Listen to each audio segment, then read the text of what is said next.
Sebenarnya menikah dengan duda dan menikahi dengan bujang itu enakan yang mana sih?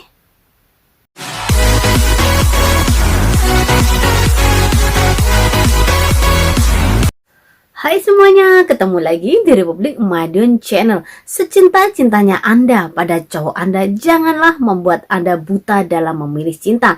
Namun terkadang kita dihadapkan dengan dua pilihan.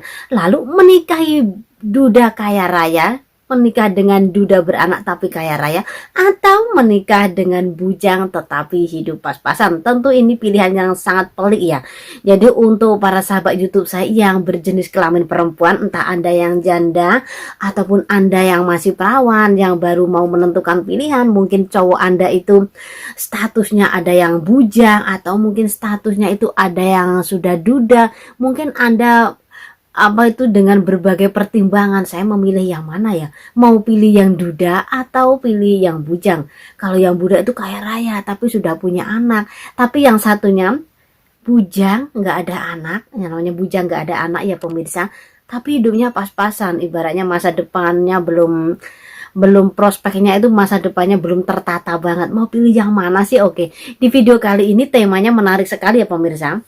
Jadi di video kali ini saya akan mengupas seputar eh, enak tidaknya menikah dengan duda beranak tapi kaya raya, dan menikahi bujang tetapi hidup pas-pasan alias masa depan yang belum tertata ya pemirsa ya. Oke, mungkin banyak yang bertanya-tanya ya, mungkin ada yang asumsi orang itu berbeda ya pemirsa. Ada orang yang beranggapan bahwa kalau saya menikahi duda, duda itu sudah pengalaman dan dia sudah hidup kaya raya. Oke, di segmen yang pertama ini saya akan membahas yang duda dulu ya. Yang duda beranak tetapi kaya raya. Mungkin pandangannya orang melihat itu perfect banget ya, udah sempurna banget, itu udah duda, kaya raya, anaknya cuma 2. Wah, nanti andaikan saya jadi istrinya pasti enak banget dong, tinggal ongkang-ongkang, nggak perlu banting tulang. Itu duda sudah punya rumah, sudah punya mobil, sudah punya pekerjaan juga sudah ada, setidaknya itu prospek kedepannya, masa depannya udah tertata, pasti enak banget dong. Pasti dalam bayangan perempuan itu, bagi yang belum begitu berpengalaman, mungkin pasti yang terlihat itu, yang nampak itu pandangannya pasti yang enak-enak aja. Wah, nanti kalau udah menikah dengan duda yang sudah kaya raya, itu kita nggak usah mikir-mikir lagi, udah punya rumah, jadi kita habis melangsungkan resepsi pernikahan itu kita sudah langsung menempati rumah sendiri, nggak usah ikut mertua, udah ada mobil juga sudah ada, uang juga sudah ada, setidaknya laki-lakinya sudah, pekerjaannya sudah mapan, jadi enak dong. Tapi Anda harus ingat ya, bahwa duda yang sudah punya anak itu pemikirannya akan lain ya. Dia kalau seorang duda mencari pasangan, dia akan mempertimbangkan dalam-dalam bahwa pasangannya itu harus sayang dengan anaknya. Begitu juga dengan sang wanita. Anda seorang wanita, kalau Anda menikahi seorang duda yang sudah beranak, Anda harus berpikir matang-matang ya. Anda harus dekat dengan anaknya. Jadi deketin anaknya, kita harus baik-baikin anaknya, baru kita itu berpikir, itu baru kita lebih dekat ke lakinya ya, jadi pasangan cowok kita gitu ya. Tetapi kalau laki-laki yang sudah pernah bercerai itu memang dia itu memang lebih berhati-hati dalam memilih pasangan ya, itu kalau bagi wanita. Tapi kalau bagi laki-laki memang selektif, memang iya, tapi nggak terlalu banget ya kalau bagi laki-laki. Yang penting dia suka ya oke. Kalau laki-laki pertimbangannya nggak terlalu mendetail banget kalau untuk laki-laki mencari pasangan ya.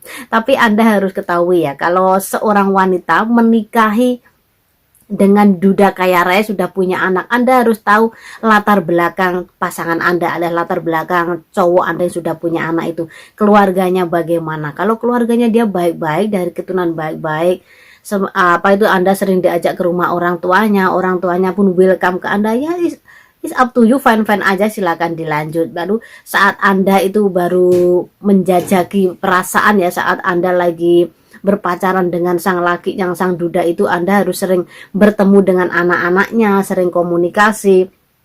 Kalau anaknya itu ke Anda itu oke ya silakan Anda dilanjut. Tapi kalau anaknya setidaknya agak nggak enak, agak kurang srek, itu ya udah Anda harus warning ya. Anda harus nggak usah terlalu dilanjutkan gitu ya. Karena sebaik-baiknya ibu tiri tetaplah dia ibu sambung. Dan sebejat-bejatnya ibu kandung, dia tetaplah ibu yang terbaik alias ibu kandungnya. Itu yang harus digarisbawahi ya pemirsa ya. Jadi kalau Anda ingin menjadi ibu sambung, itu Anda harus memikirkan masak-masak ya. Ibaratnya Anda baru menikah dengan duda yang sudah punya anak 2, entah punya anak 3, tapi udah kaya raya. Anda baru menikah itu Anda sudah disibukkan dengan urusan anak. Ya anak, ya kalau dia kaya raya memang oke sih, ada pembantu, ada sopir yang kesana kemari mengantar kita, is oke. Tetapi kita harus lebih dekat mendalami karakter anaknya si duda tadi ya. Belum tentu kita sayang dengan bapaknya, terus anaknya sayang dengan kita. Karena itu tadi ya, stigma yang melekat di masyarakat itu seperti itu ya. Jadi pandangannya orang, asumsi orang ibu tiri itu kejam.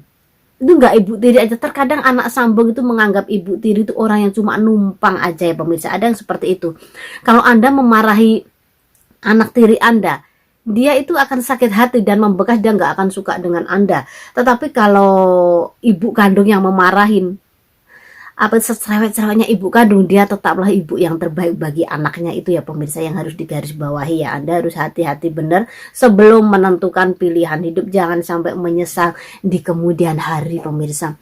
Jadi kalau duda itu ibaratnya kita lagi sama suami baik-baik aja, tapi anaknya, iya kalau dudanya itu anaknya masih kecil. Ibaratnya Anda menikah dengan seorang duda tapi anaknya masih kecil, itu gampang banget diatur. Ibaratnya masih sayang, dari kecil kan dididik dengan kita, jadi enak banget ibaratnya ngebimbing, ngedidik itu dia akan lebih dekat dengan kita. Tapi kalau Anda menikah dengan duda yang anaknya udah gede-gede, yang pemikirannya itu udah dewasa banget, dia akan punya pemikiran lain ya.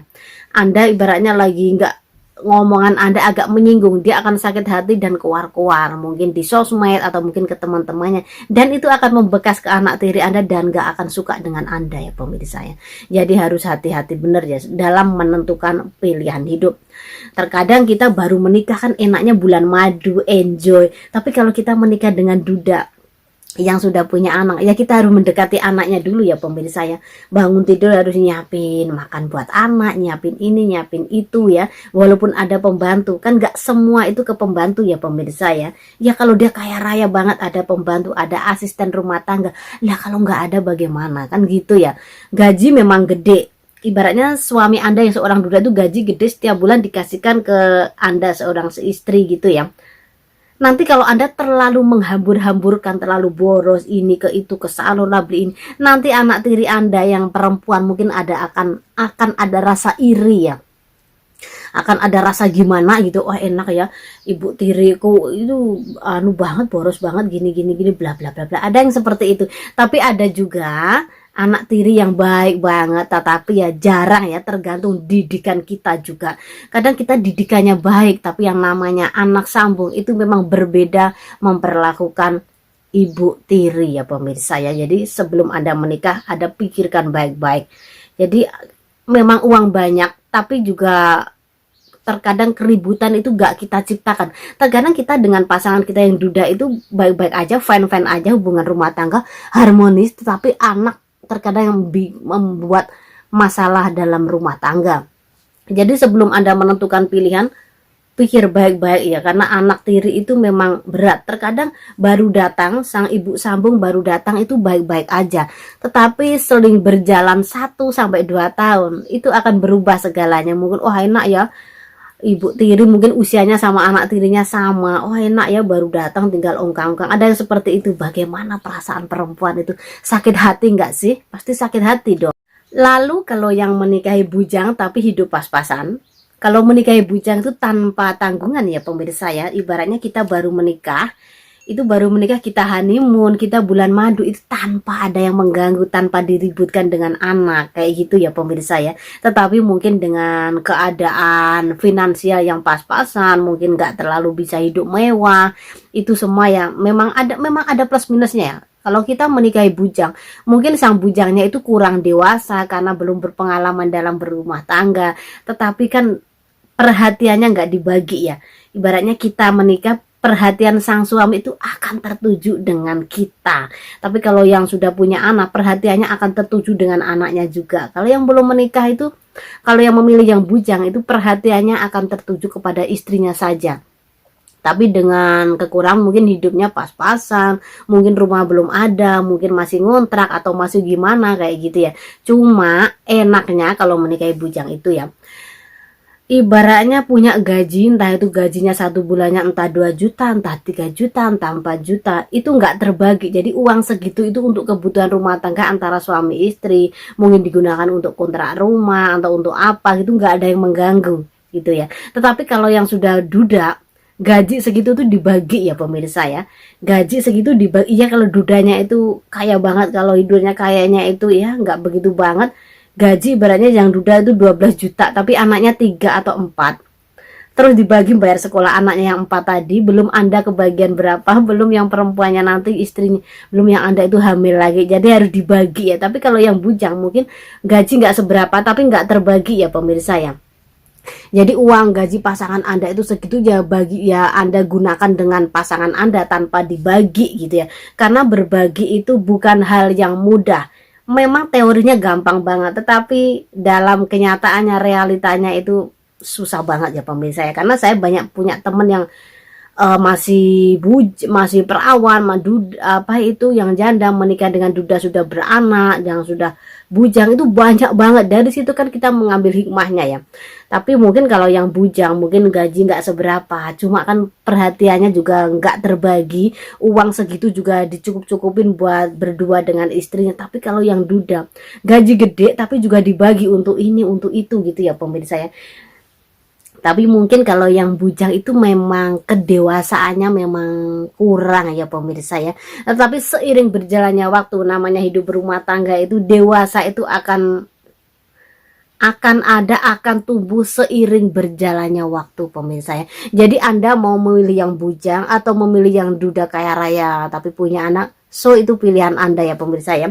Saya nggak bisa memaksa ya, karena kita memang berkeinginan, kita selalu berdoa, saya kepengen banget menikah dengan, kadang kepengen dengan bujang, tapi endingnya Anda menikah dengan duda. Anda pengen menikah dengan duda, tetapi Anda dihadapkan takdir ilahi berkata lain, Anda menikah dengan seorang bujang. Jadi Anda itu mau memilih yang bujang, mau memilih yang duda, itu terserah Anda. Saya di sini tadi cuma memberikan gambaran saja ya pemirsa ya, bahwa kalau menikah dengan bujang itu seperti itu enak tidaknya, kalau menikah dengan duda punya anak itu seperti itu gitu ya. Jadi ya semua tergantung bagaimana Anda.